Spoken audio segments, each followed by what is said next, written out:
Nós estamos numa caminhada no Evangelho de Lucas, e eu tenho sido muito abençoado pela palavra de Deus, e não poderia ser diferente. Eu te convido a abrir sua Bíblia em Lucas capítulo 6, do verso 17 ao verso 26. Te convido a ficar de pé comigo mais esta vez.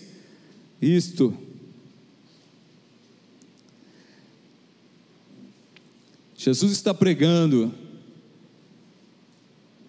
Jesus está fazendo um sermão,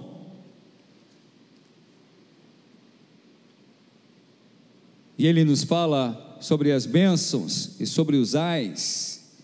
Isso é, os ais são gemidos de sofrimento, e Ele fala quais serão aqueles que serão abençoados e quais serão aqueles que no final vão ter gemidos de ais, né?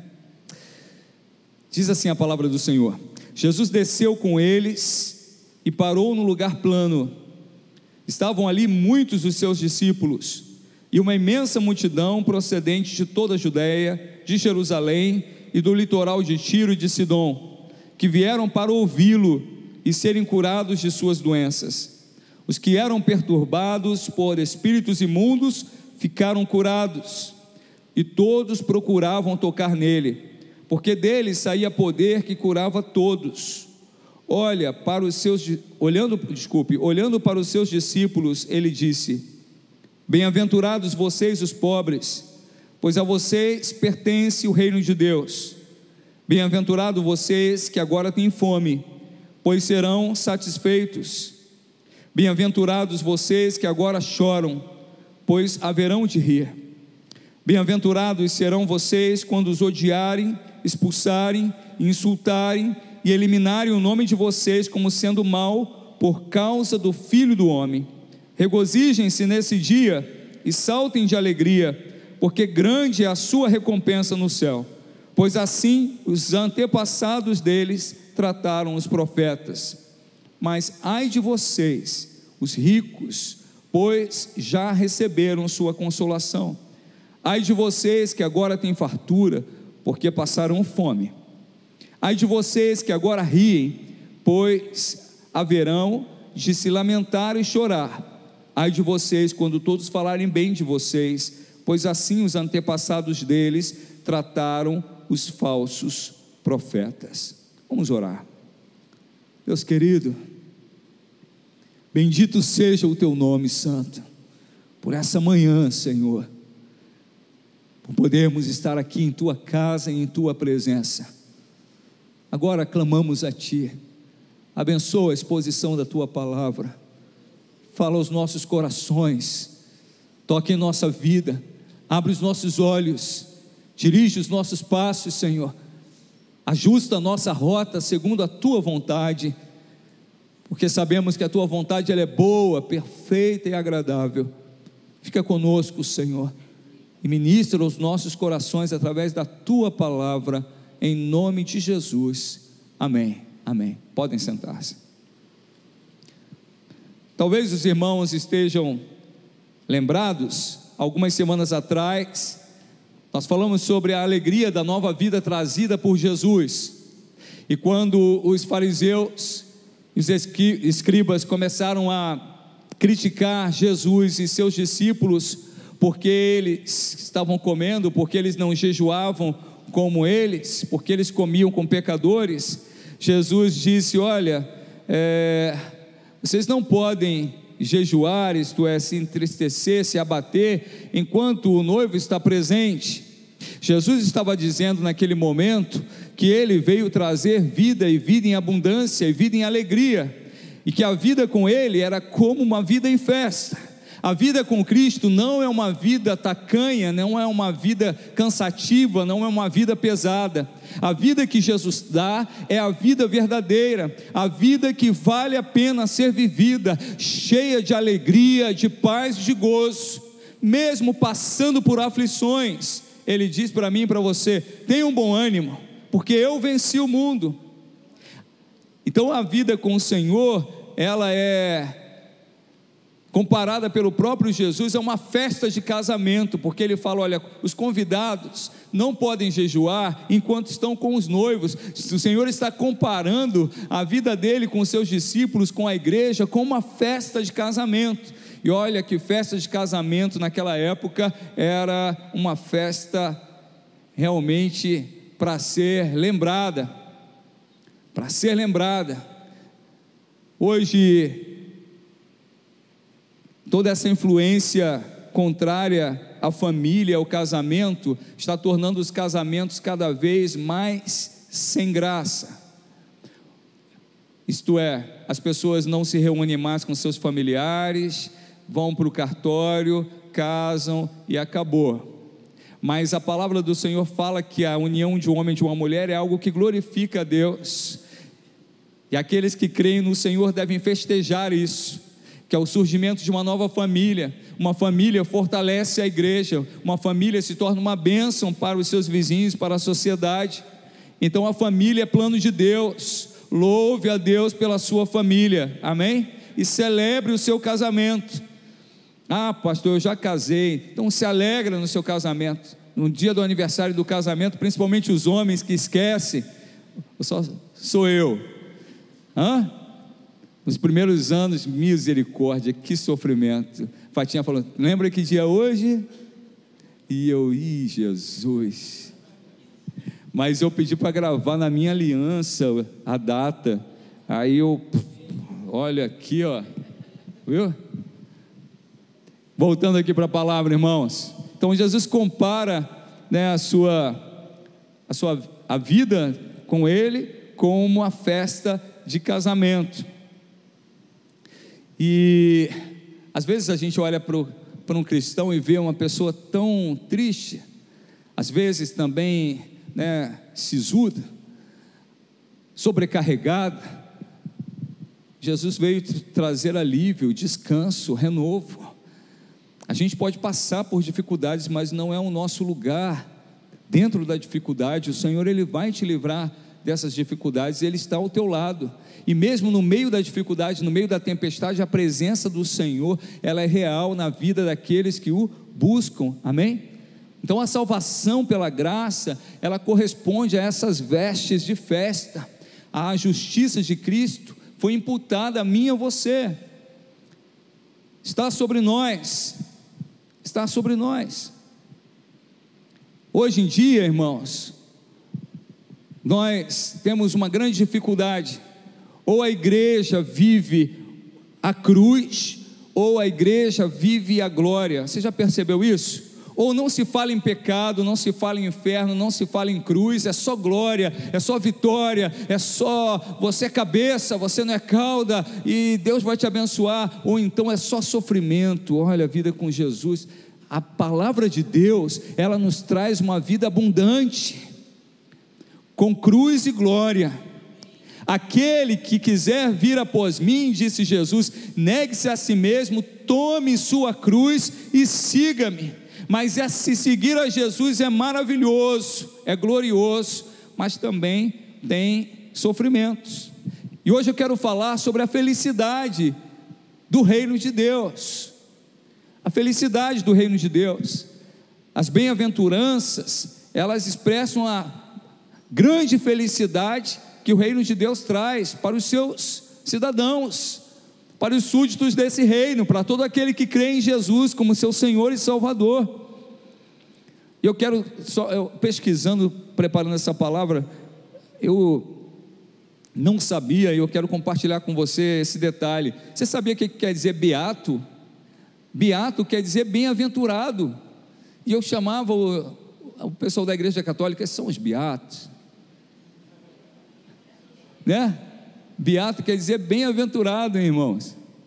Bem-aventurados, aquele que goza das bem-aventuranças. Olha aí como a gente tem que resgatar em nossa língua portuguesa, né? Esse novo ensino de português que rasgou os dicionários, ele tem que ser mudado. A gente tem que reaprender a nossa língua.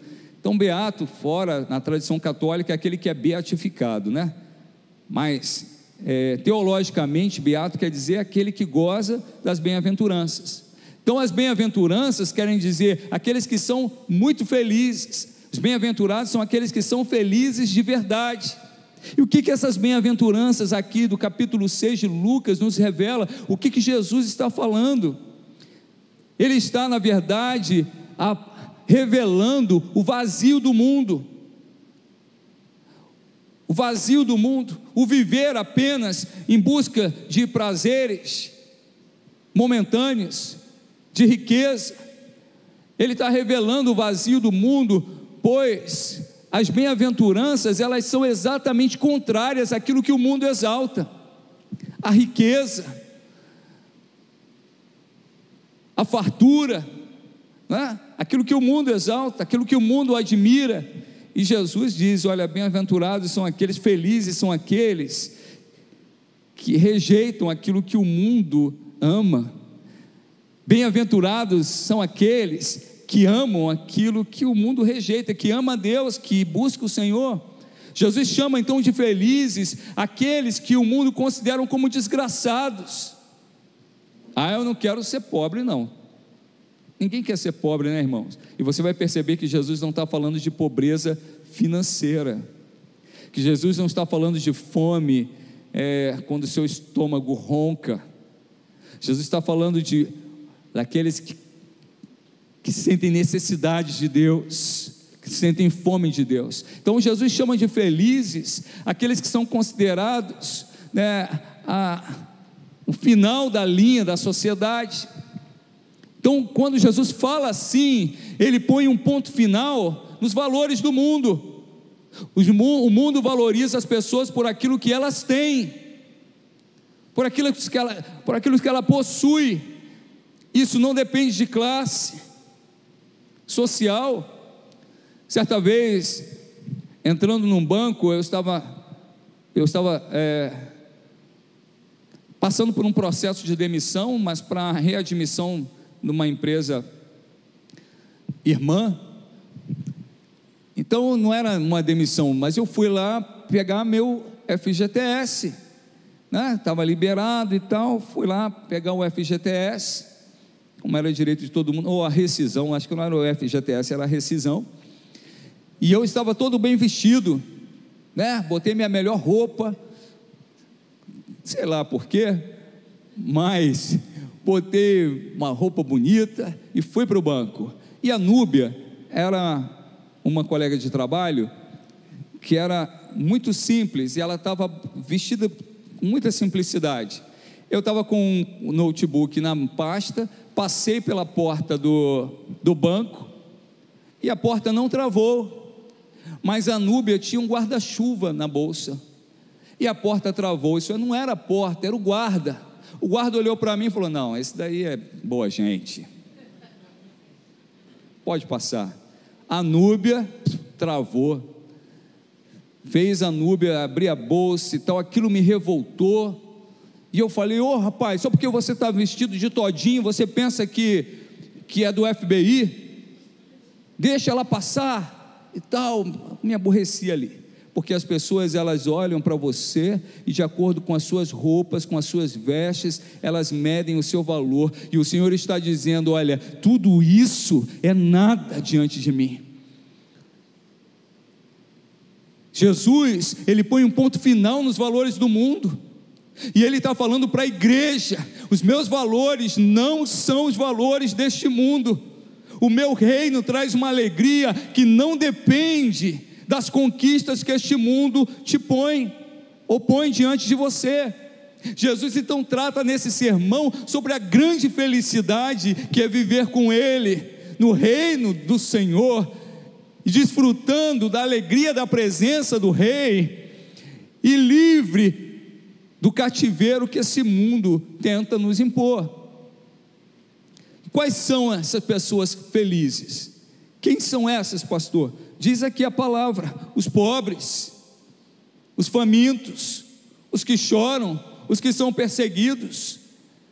Ah, pastor, Jesus está fazendo apologia à pobreza, ao voto de pobreza? Não, ele está falando: aqueles que têm sede de Deus, fome de Deus, serão abençoados, esses possuirão o reino de Deus. Mas aqueles que estão felizes demais com o sistema deste mundo, com os seus bens, eles estão autossuficientes, estes não entrarão no reino de Deus.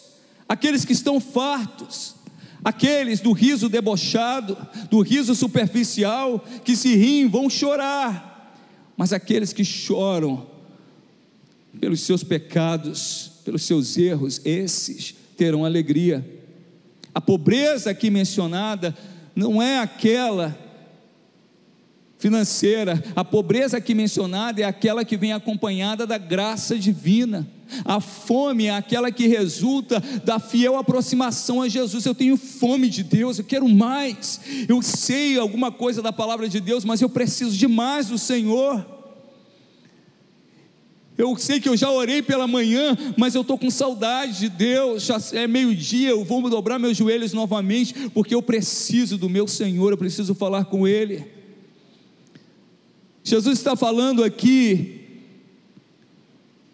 algo semelhante ao que ele apresenta na parábola do filho pródigo, quando o filho volta e diz para o pai: pai, pequei contra o céu e contra ti, não sou mais digno de ser chamado teu filho. Isso é, ele está aflito, ele está reconhecendo que ele não merece nada do pai dele, que ele é pobre, que ele é necessitado desse pai. Ele está suplicando ao pai: pai, eu não sou digno de ti. Mas Jesus está falando aqui para um público que tinham ali muitos religiosos, como fariseus e escribas ali, que se achavam pessoas melhores. Eles achavam que eles eram os únicos salvos e que os gentios, por exemplo, era combustível para o inferno. E Jesus está quebrando isso, está dizendo: olha, se você não tiver sede de Deus, se você não buscar o Senhor, se você não reconhecer que você tem um vazio enorme, que só o Senhor pode preencher, você não vai entrar no reino de Deus. Essa pobreza não é pobreza financeira. Deixa eu falar uma coisa para você: dentre aqueles que criam no Senhor Jesus, durante mesmo a vida de Jesus aqui como homem, muitos deles tinham recursos. Ora, Jesus foi sepultado num túmulo de um homem rico. Qual foi o nome desse homem? José de Arimateia. Por que José de Arimateia foi lá diante do governador, pediu o corpo de Jesus? Ele se expôs, ele estava dizendo: eu creio que ele é o Filho de Deus, me dá o corpo do meu Senhor, para eu colocar no túmulo que eu tinha lá, preparado para mim, para minha família. Eu vou doar aquilo que eu tinha de melhor ao meu Senhor. Era um homem rico. Na igreja primitiva, muitos dos apóstolos eram sustentados por ofertas de irmãos que eram prósperos, que tinham recursos financeiros. Então o Senhor não está fazendo aqui uma apologia à pobreza, mas Ele está dizendo: olha, você tem que reconhecer a tua necessidade profunda de mim. E quais são essas aflições? E por que fala de tantas aflições? Fala aqui, por exemplo: bem-aventurados os que têm fome, bem-aventurados os que choram, bem-aventurados aqueles que são odiados e expulsos, insultados por amor do meu nome. Está falando das aflições por causa do Evangelho. Só que muitas vezes nós queremos o Senhor, queremos as bênçãos de Deus, mas não queremos nos esvaziar das coisas deste mundo. Nós queremos as bênçãos de Deus, mas não queremos sofrer as aflições do Evangelho. Eu quero ser cristão, mas eu também quero fazer aquilo que todo mundo faz. Eu quero estar no meio da galera, eu quero ser reconhecido como um cara normal. Eu não quero ser reconhecido como crente, eu quero ser reconhecido como um cara normal. Ou você tem as características de Cristo, ou você está caminhando de forma equivocada. Então a perseguição aqui, ela surge por causa do amor ao Filho de Deus. Não é qualquer perseguição. Não é porque às vezes a pessoa, eu estou sendo perseguido no meu trabalho, eu vou ser bem-aventurado. Não é isso que a palavra está dizendo. Eu sou pobre, não tenho como pagar a conta, de energia. Não é isso que a Bíblia está falando. A Bíblia está falando sobre coisas da alma. A pobreza, a fome, as aflições, as perseguições aqui mencionadas são consequências da fé em Cristo. Hoje, enquanto nós estamos aqui, há irmãos nossos perdendo tudo que têm, suas empresas, seu emprego, sua casa, porque professam a fé em Cristo em países onde isso é proibido. Enquanto nós estamos aqui nos reunindo nesta manhã, há pessoas escondidas para ouvir a palavra de Deus, para orar baixinho junto com outros irmãos aflitos. Eles receberão consolação. Eles receberão.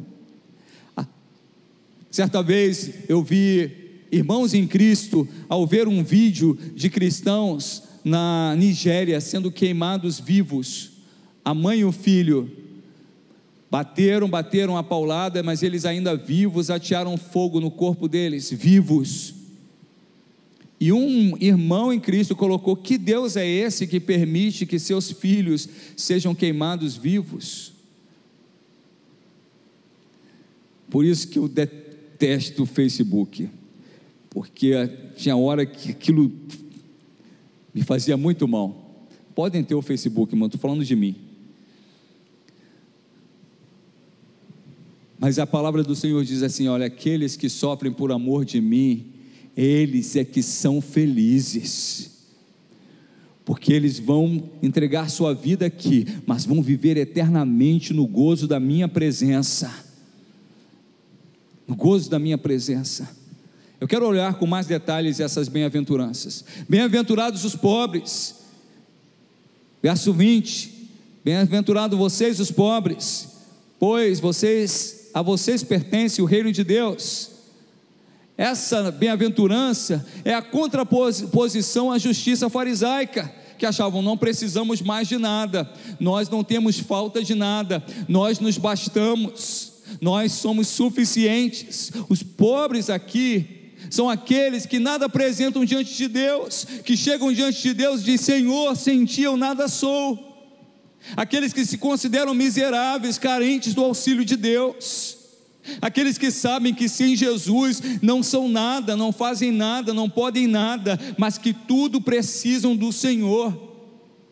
Aqueles que não esperam ajuda de outra fonte a não ser do próprio Deus, a ajuda que vem de Deus.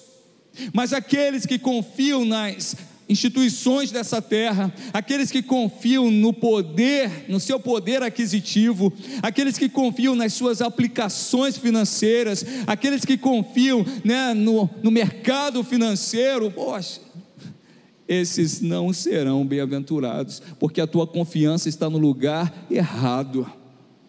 No lugar errado, irmãos. Quando eu fiz o concurso público, achei que jamais poderia ser demitido, até esse ídolo o Senhor quebrou. Sabe, o emprego público às vezes se transforma num ídolo. A gente tem uma segurança nele, diz assim: puxa, pode o negócio apertar, crise financeira, mas o meu dinheiro vai estar lá, não é muito, mas vai estar lá na conta. É uma segurança, A gente fala para os nossos filhos: faz um concurso público. Eu mesmo me pego falando isso para os meus filhos: faz um concurso público, vai ser militar igual Mateus, faz um concurso público. E aí a gente se segura naquilo, e aí o Senhor, Ele prova que nada disso é segurança, Ele é a única segurança. porque o emprego público não pode mudar a história da tua família, da tua vida, o teu coração, a tua alma, os teus valores. Ele não pode acrescentar um dia sequer à tua vida, mas se você confiar só no Senhor, Ele vai te dar não somente mais um dia, mas a vida eterna. Se você confiar no Senhor, Ele vai trazer a provisão, sendo do emprego público ou privado. Se você confiar no Senhor, Ele vai te abençoar, você e toda a sua casa. Essa pobreza que o Senhor está falando. Tornar-se pobre aqui significa experimentar a implosão do teu orgulho, porque eu consegui, porque eu conquistei, porque eu sei, porque eu posso. O Senhor está falando: olha, cuidado com esse eu tão grande, tão inflado, porque o reino de Deus, bem-aventurados, felizes serão aqueles que entendem que são pequenos e que precisam de um Deus grande, aqueles que são fracos e precisam da força do Senhor. Por isso que a palavra de Deus diz: a minha força se aperfeiçoa na tua fraqueza. Na tua fraqueza o Senhor aperfeiçoa a sua força. Por quê? Porque você reconhece. E pare para pensar, nos momentos mais difíceis da tua vida, se você buscou o Senhor, foram os momentos que você mais teve comunhão com Deus, foi mais cheio da presença de Deus, porque você se esvaziou.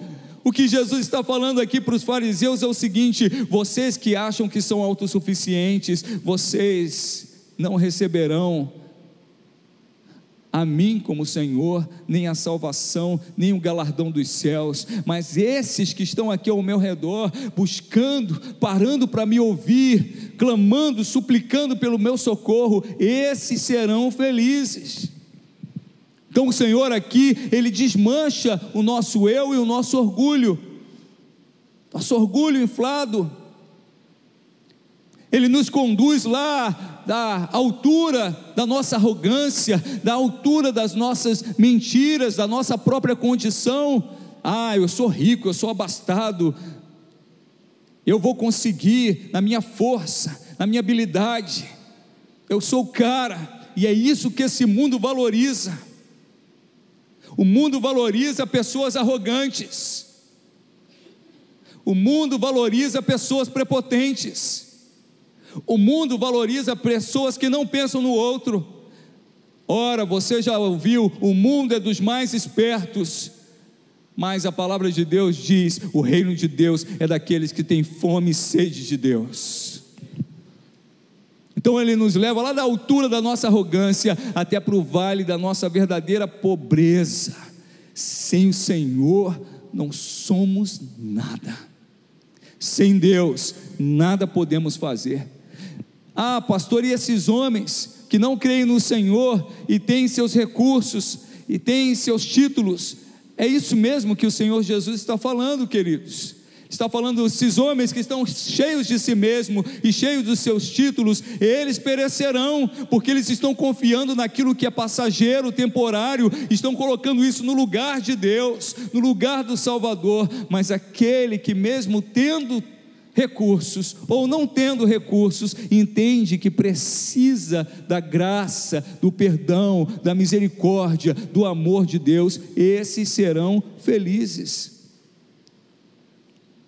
Isso significa também desmontar todos os falsos fundamentos, as escoras nas quais nos apoiamos. Jesus está tirando as escoras, porque enquanto a gente tem escoras, irmãos, enquanto nós confiamos em nossa força, enquanto nós confiamos nas instituições dessa terra, nós não estamos aptos a reconhecer que somos pobres. Você entende isso? Diga amém. Que somos necessitados. Ora, até antes da pandemia, nós nos apoiávamos na Constituição Federal e dizíamos: no Brasil há liberdade de culto. Há liberdade de culto, mas eles podem tirar a qualquer momento, rasgam a Constituição com facilidade. Nós poderíamos nos apoiar na justiça, só que nós vivemos numa terra de tribunais injustos. Tribunais injustos. Então o Senhor está quebrando aqui nossas escoras. Ele está quebrando aqui nossas escoras nas quais nos apegamos para dizer que temos algo por nossa própria conta. Eu tenho isso porque eu fiz, porque eu lutei, porque eu conquistei. Olha o eu aí. Você tem que lutar? Tem. Você tem que trabalhar? Tem. Você tem que se esforçar? Tem. Você tem que estudar? Tem. Isso tudo é para a glória de Deus, mas você tem que reconhecer: sem o Senhor eu não teria conseguido nada. Ele é o meu tudo. Porque tudo que nós conquistamos aqui, irmãos, e quando nós olhamos para trás, nós vemos coisas boas que o Senhor nos deu. Alguns já conquistaram sua casa, alguns conseguiram criar seus filhos, outros estão criando seus filhos, são coisas boas. Alguns conseguiram terminar um nível médio, outros fizeram um nível técnico, outros a graduação, outros abriram seus próprios negócios, são comerciantes. Essas coisas são bênçãos de Deus? São. Mas elas vão seguir para a eternidade contigo? Elas são realmente um grande valor da tua vida? Não, não são. Então o Senhor está dizendo aqui: vocês não podem fazer coisa alguma pela sua própria força, vocês dependem de mim. Sem mim nada podeis fazer. Você entende isso? Diga amém. Então o Senhor está falando isso, Ele está desmontando esse conceito que tem sido inculcado em nós, que nós podemos, a nossa própria força. Ouça isso. Eu sei que entre nós há irmãos que trabalham com coaching, que Deus abençoe o trabalho de vocês, mas a Bíblia, ela é completamente oposta a essa filosofia de que em você tem a solução. A nossa solução vem do Senhor, a nossa salvação vem do Senhor Jesus. Ele é o nosso tudo. Irmãos, eu sou o menor dos pastores que conheço, mas me assusta quando um pastor envolve o evangelho com a técnica de coaching, dizendo: você vai conseguir, dá um rá e levanta. Enquanto a palavra de Deus, ela fala para você: se dobra, curva o teu joelho, se humilha e você será exaltado. Reconhece que você é pobre e precisa de Deus, senão tudo que você conquistar nessa terra será morte e miséria para você. Porque os poderosos deste mundo, aqueles que detestam o Senhor, aqueles que se opõem a Deus, eles passarão, mas aquele que reconhece: Senhor, eu estou necessitado de Ti, mesmo Senhor, Tu tendo me dado tudo, eu reconheço, Senhor, que sem Ti eu não sou nada. Senhor, salva a minha alma, salva a minha família, Senhor amado, Tu és o meu tesouro. Esses são felizes. Como você é feliz se você crê no Senhor? Como você é feliz se você reconhece que só dele vem a tua salvação. Amém, irmãos? O Senhor, Ele está fazendo isso a ponto de expor a pobreza daqueles que estavam ouvindo. Quão pobre nós somos, quão necessitados de Deus. Então eu quero te dizer nessa manhã que suas capacidades, a projeção do mercado financeiro, a promoção recebida, a segurança do seu trabalho, de sua fonte de renda, sua empresa, sua namorada, seu namorado, sua esposa, seu marido, seus pais, seus filhos, o governo, os tribunais do Brasil, os políticos palacianos, nada disso é fundamento ou escora para a nossa vida. Nada disso é fundamento ou escora se o Senhor não estiver no meio de nós. Se o Senhor não for o Senhor do teu casamento, se Ele não for o Senhor da tua casa, se Ele não for o abençoador dos teus filhos, se Ele não for o abençoador dos teus pais, se Ele não for o provedor da tua vida, tudo isso é nada. Jesus, Ele olha para os seus discípulos, olha para eles, se dirige a eles. O Senhor não está falando ao vento, Ele não está falando para o mundo, Ele está falando para os seus discípulos, e diz: bem-aventurados vocês os pobres, pois a vocês pertence a maior riqueza de todo o universo, o reino de Deus. Aleluia, aleluia. Não há tristeza que resista a isso, não há necessidade, não há vazio que resista a isso, quando o próprio Deus diz: você que está me buscando, você que se quebranta, você que reconhece que não pode pela tua própria força, você que se acha pobre, necessitado de mim, vocês serão felizes, pois a vocês pertence o meu reino. O reino de Deus vem com tudo, irmãos, vem com o próprio rei, com a sua graça, com a sua presença, com a sua alegria, com a sua paz, com a sua provisão. É o reino de Deus. Oh meu Deus, glórias a Ti. A recompensa daquele que entende que tudo nessa terra é passageiro e o que fica é o Senhor. A recompensa dessa pessoa, deste homem, desta mulher, é o reino de Deus. A salvação em Cristo é para aqueles que reconhecem que são extremamente necessitados dele. Os fariseus não podiam conceber isso. Muitas pessoas neste mundo não conseguem conceber isso, que necessitam de Deus. Elas acham que é na sua força, que é no seu pensamento positivo, que é na sua estratégia.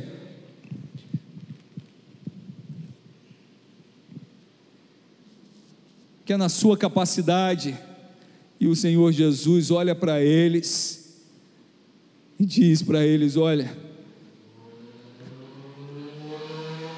vocês serão bem-aventurados, porque vocês têm sede de mim, têm fome de mim, porque vocês não estão satisfeitos com os tesouros deste mundo.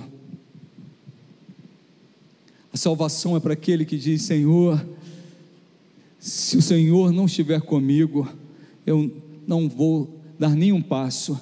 Se o Senhor não tiver compaixão de mim, Senhor, eu estou perdido. Se o Senhor não for o meu Salvador, eu estarei morto para sempre. Eu preciso de Ti. Aqueles que buscam riquezas, prazeres do mundo, terão nessas coisas a sua própria paga, seu próprio tesouro, sua própria recompensa. Mas aqueles que buscam as coisas lá do alto, as coisas de Deus, mesmo sendo privado de riquezas, até sendo privado de sua família, quantos irmãos nossos que eram muçulmanos, hoje não podem ver nem seu pai nem sua mãe, porque se converteram a Jesus, perderam sua família. E o Senhor Jesus diz: aqueles que perderem pai, mãe, irmãos, por causa de mim, esses são dignos de mim. Então eles serão recompensados. Irmãos, o gozo do céu compensará amplamente as dificuldades enfrentadas aqui na terra por aqueles que confessam Jesus Cristo como seu Senhor e Salvador. Você entende isso? Diga amém. Sabe, a palavra dessa manhã, eu vou concluir agora. Ela rasgou meu coração esta semana. Ontem à noite chorei demais diante dessa palavra, que não cheguei nem na metade. Mas sabe o que o Senhor está nos falando nesta passagem? Cuidado, cuidado, cuidado com aquilo que você acha que é a riqueza para você, cuidado com aquilo que você acha que é o alvo da tua vida, o alvo da tua vida.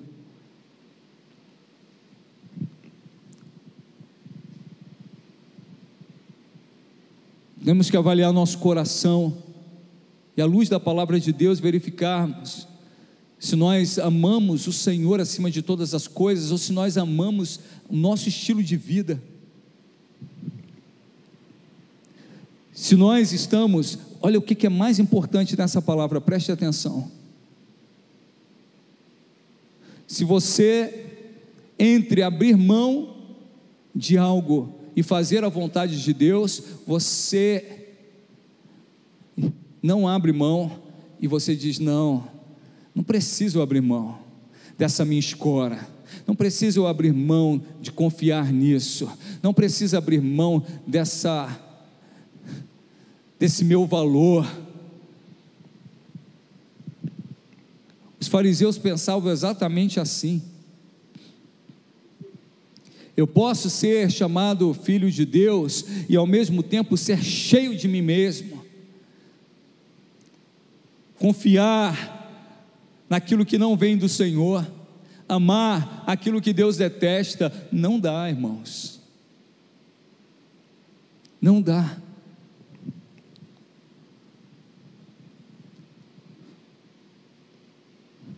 O Espírito Santo está chamando nossa igreja, a minha, você, para um despertamento. Nós queremos servir a Deus, queremos continuar com as nossas mesmas escoras, com o nossa mesma agenda, nossas mesmas prioridades, e o Senhor está dizendo o contrário. Ele está dizendo: olha, tem que abrir mão de tudo, se lançar diante do Senhor.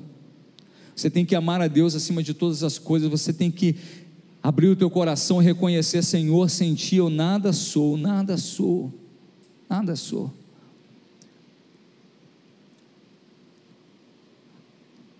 Nós queremos as bênçãos de Deus, ser bem-aventurados, mas nós não queremos chorar pelo Evangelho. Nós queremos ser abençoados, mas nós queremos manter, sim, nossa riqueza própria, nossa capacidade própria em primeiro lugar. Nós queremos ser abençoados, mas não estamos dispostos a sermos perseguidos, a sermos detestados por sermos crentes. Porque hoje em sala de aula, se você falar que você crê que Deus criou todas as coisas, seus colegas de sala vão ficar completamente contra você. E aí o que você faz? É muito cômodo você simplesmente se esconder e dizer: deixa eles falarem. Mas a palavra do Senhor está dizendo: bem-aventurados vocês que quando forem odiados, expulsos, e quando insultarem vocês, porque vocês pregam o meu nome.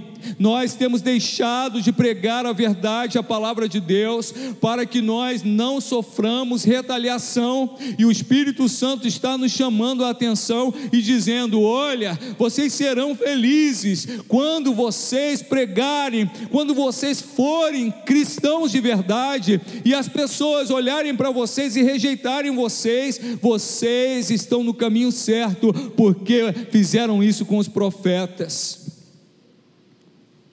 Mas o Senhor continua e diz: mas ai de vocês quando falarem bem de vocês. Reginaldo é crente, mas não incomoda ninguém com o Evangelho, não fica pregando. Você já ouviu pessoas falarem isso? Você é um crente diferente, porque você é crente, mas você não fica falando essas coisas aí. Você bebe com a gente, você faz tudo que a gente faz. Aí o Senhor Jesus pega e diz assim: olha, ai de vocês quando falarem bem de vocês, pois assim os antepassados deles trataram os falsos profetas. Meu Deus! E não é isso que nós queremos. Nós queremos ser crentes, nós cremos no Senhor Jesus, nós sabemos que o nosso Deus é o único Deus verdadeiro, mas nós queremos continuar na presença do Senhor Jesus, mas não queremos largar as nossas vaidades, as nossas amizades. Não queremos ser uma pessoa diferente, mas o Evangelho ele nos transforma de dentro para fora. E se você não for diferente, tem alguma coisa errada, porque Cristo ele faz tudo novo em nós. Eu oro e clamo para que o Senhor levante entre nós uma igreja viva, Mas a igreja viva não é a igreja que simplesmente fala em línguas estranhas. A igreja viva é a igreja que reconhece que é pobre, que tem fome de Deus, que chora pelas almas perdidas, que chora pelos seus pecados e que está disposta até mesmo a ser expulsa, mas não vai abrir mão de falar a verdade e de pregar o evangelho. Que o Senhor faça assim. Nem todos aqui presentes estão dispostos a isso, mas aqueles que estiverem, eu tenho uma boa notícia para você: o reino de Deus é a tua herança. A alegria do Senhor é a tua herança. Você será satisfeito, terá gozo na alma, não só no futuro, mas já hoje. Seus amigos de trabalho podem olhar para você e falar: é crente, é fanático, todo dia ora. Não importa, Daniel não estava nem aí para os seus companheiros medo-persas. Ele dobrava os joelhos 3 vezes por dia e clamava ao Deus dos céus, o Deus Todo-Poderoso. E sabe o que aconteceu com ele? Ele foi expulso, insultado, colocado numa cova de leões, porque quando o homem era tirado na cova dos leões, era para a morte, né, irmãos? Mas obviamente que ao ser atirado na cova dos leões, nesse momento, Daniel perdeu o seu posto, Daniel perdeu o seu direito à vida, Daniel perdeu a possibilidade, de viver confortável no reino Medo-Persa, porque ele era um dos principais. Aliás, ele era o segundo homem deste império, mas ele entregou tudo, porque ele sabia que a riqueza dele estava no Senhor, e por isso ele foi lançado na cova dos leões. Mas lá na cova dos leões, ele não estava sozinho, o Senhor estava com ele, e aqueles leões famintos nem encostaram em Daniel. Por quê? Porque o Senhor, Ele cumpre a sua promessa, e Ele diz: felizes serão, bem-aventurados serão vocês, quando vocês forem odiados, quando os expulsarem, insultarem, eliminarem o nome de vocês como sendo mau, por causa do Filho do Homem. Veja que todas essas bem-aventuranças, o ser pobre, o chorar, o ter fome, o ser hostilizado, a causa é amar o Senhor em primeiro lugar, é servir o Senhor. Então, irmãos, que você abrace essa fé em Cristo, e que nada te mova da presença do Senhor, que nada brilhe mais aos teus olhos do que ser feliz na presença do Deus Altíssimo. Só que isso tem um preço. Os fariseus não queriam pagar esse preço, os escribas não queriam pagar esse preço, e sendo muito sincero, nós também não queremos, mas tem que ser feito. Igreja amada, a vida com Cristo é cheia de alegria, mas não é essa alegria do mundo. A vida com o Senhor é uma vida abençoada. O Senhor vai abençoar o teu trabalho, tua formação, Ele vai abençoar, mas busca Ele em primeiro lugar. Para de amar mais o teu trabalho do que o Senhor. Para de confiar mais naquilo que você tem do que no Senhor. Coloca a tua confiança em Deus. É isso que essa palavra está nos chamando. E para de ser politicamente correto. O Senhor te chamou para ser santo como Ele é santo, a falar a verdade, a pregar o Evangelho, a ser um instrumento de Deus no meio dessa terra desolada, em trevas que vivemos. Eu quero terminar esta pregação logo mais à noite, que se assim o Senhor me permitir, ou no domingo que vem, se você puder retornar Eu sei que o Senhor vai falar ao teu coração, mas eu quero orar com você. Você que diz assim: pastor, eu aprendi que eu tenho que confiar naquilo que está nas minhas mãos. Eu aprendi que para ser cristão eu não precisava abrir mão de muita coisa, e que Deus ia me abençoar, porque Ele é bom.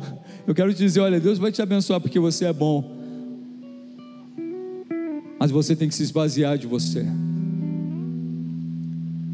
Você tem que enxergar a tua pobreza, a tua necessidade de Deus. Você que acha que você é bom, nessa manhã você tem que entender que bom é só o nosso Pai que está no céu. Você que acha que você é melhor, mais crente do que os outros, eu quero te dizer: não é não. Você carece da graça de Deus como o teu irmão que está do teu lado. Você que acha que você é especial porque você tem um talento, porque você sabe, porque você conquistou, eu quero te dizer: tudo isso vai acabar. O que vai ficar são os teus tesouros celestiais.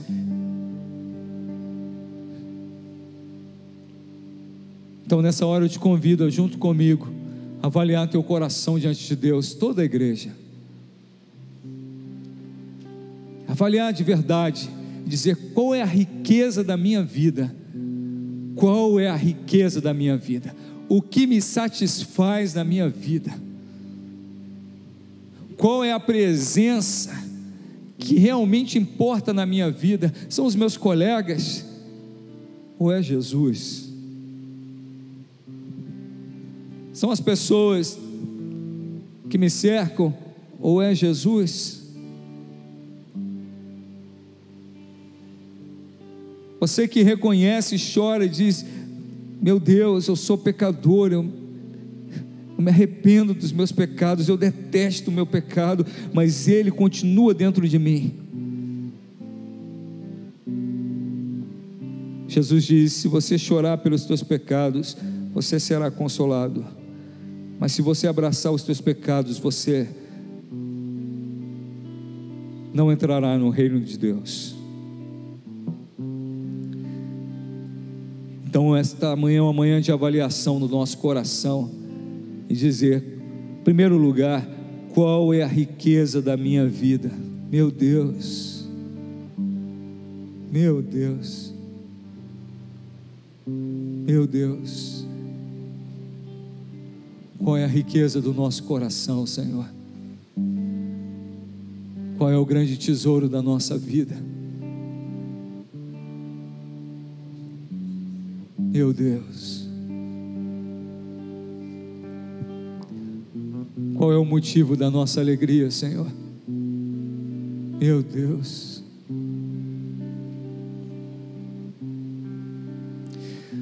Pai Celestial, Deus querido, bendito seja o Teu nome santo por essa manhã, por estarmos na Tua presença, por essa palavra, Senhor, que é assim como espada afiada, que penetra, Senhor, tão profundo que nós nem queremos ver. Mas obrigado por nos revelar a si mesmo, Senhor, porque Tu exortas aquele a quem Tu ama, e Te louvamos por essa expressão de amor tão grande do Senhor conosco nesta manhã. Fomos ensinados, Senhor, ó Deus, a desde pequenos a lutarmos e confiarmos, Senhor, ó Deus, naquilo que conquistamos. Fomos ensinados, Senhor, a nos alegrar mesmo quando estamos longe de Ti. Fomos ensinados, Senhor, a errar e não lamentar pelo nosso erro, mas lamentar por aquilo que não fizemos, não experimentamos. É isso, Senhor, que aprendemos neste mundo que vivemos. Frases de efeito, Senhor, ó Deus, ditos populares, se enraizaram dentro de nós e moldaram, Senhor, ó Deus, nossa visão, nossos valores, nosso coração, nossos alvos na vida, que muitas vezes se resumem, Senhor, ó Deus, a conquistar uma posição social mais elevada, a comprar, Senhor, ó Deus, bens de maior valor, a estudar, Senhor, ó Deus, em escolas, Senhor, ó Deus, mais caras, a aprender, Senhor, ó Deus, um idioma, Senhor, ó Deus, porque isso nos distingue. Mas nessa manhã, Senhor, tudo isso, Senhor, ó Deus, é quebrado diante da Tua palavra. E apesar de sabermos que o Senhor tem o melhor dessa terra para nós, que o Senhor tem nos abençoado o casamento, abençoado nossos filhos, abençoado a nossa família, abençoado, Senhor, nossa vida profissional. Na verdade, Senhor, o alvo não é este, o alvo principal não é este, Senhor.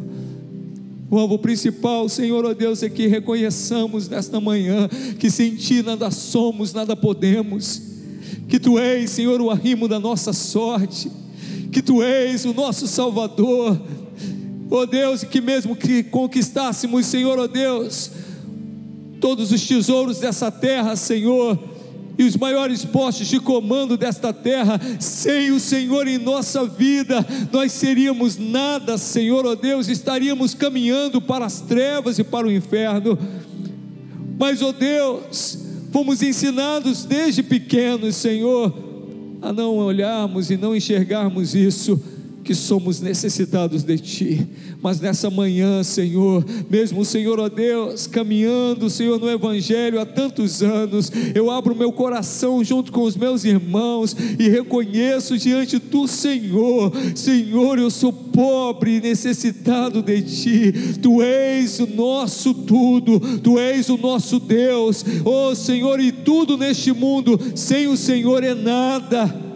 E mesmo, Senhor, ó Deus, se tivermos nada, com o Senhor temos tudo. Tu és, Senhor, ó Deus, a salvação e a vida. Tu és a alegria, Senhor, ó Deus, verdadeira. Tu és, Senhor, ó Deus, aquele que nos perdoa os nossos pecados, e nós choramos sim, Senhor, porque o bem que queremos fazer muitas vezes não fazemos, e o mal que não queremos, Senhor, por vezes fazemos. Meu Deus, choramos pelos nossos pecados.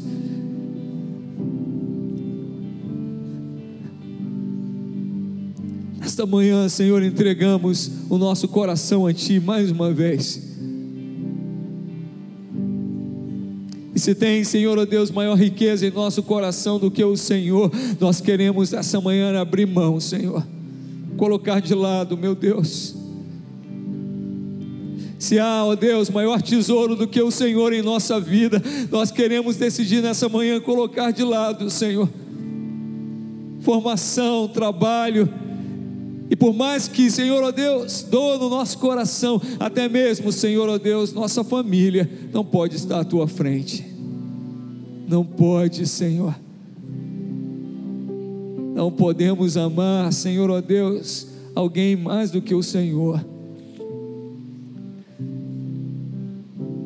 E por último, Senhor, queremos entregar, Senhor, nossa boa fama em Tuas mãos.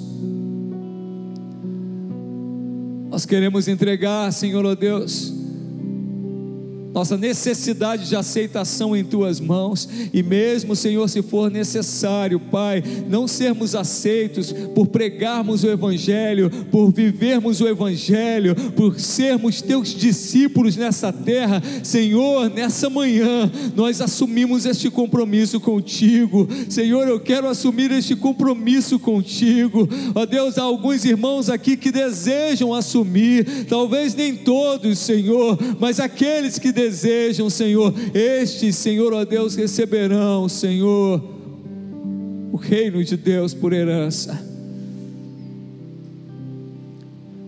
Desperta o nosso coração, Senhor, a alegria, Senhor, ó Deus, e impulsiona-nos, ó Senhor, a pregarmos a Tua palavra, a anunciarmos que só em Ti há salvação, mesmo que isto nos custe, Senhor, mesmo que isto nos custe. Nós Te pedimos isso em nome de Jesus. Se temos terminado este culto, Senhor, continua ministrando o nosso coração. Mas uma coisa eu quero Te pedir: reina, Senhor, em nossa vida. Senhor, ó Deus, o Senhor de tudo que somos. Que o nosso trabalho seja para a Tua glória. Que se temos alguma coisa, Senhor, ó Deus, seja para a Tua glória. Mas que nenhum dos nossos tesouros, Senhor, esteja no Teu lugar. Toma o Teu lugar em nossa vida, toma o Teu lugar em minha vida, Senhor Jesus. Teu senhorio, toma o senhorio de minha vida, eu entrego em Tuas mãos, meu Senhor, eu entrego em Tuas mãos. Reina, Senhor, no trono do nosso coração. Te pedimos isso em nome de Jesus. Se temos terminado este culto, leva-nos em paz, guardados pelas Tuas fortes mãos.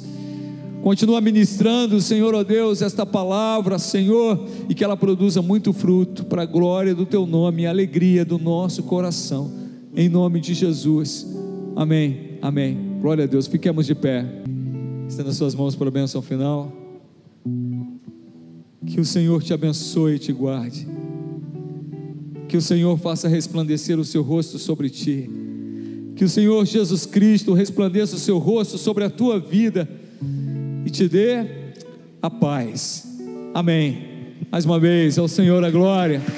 Te amamos, Jesus, Tu és o nosso tudo, aleluia, glória a Deus. Antes de sair, abençoe o teu irmão, dizendo: olha, que o Senhor seja tudo em tua vida, que o Senhor seja o teu grande tesouro,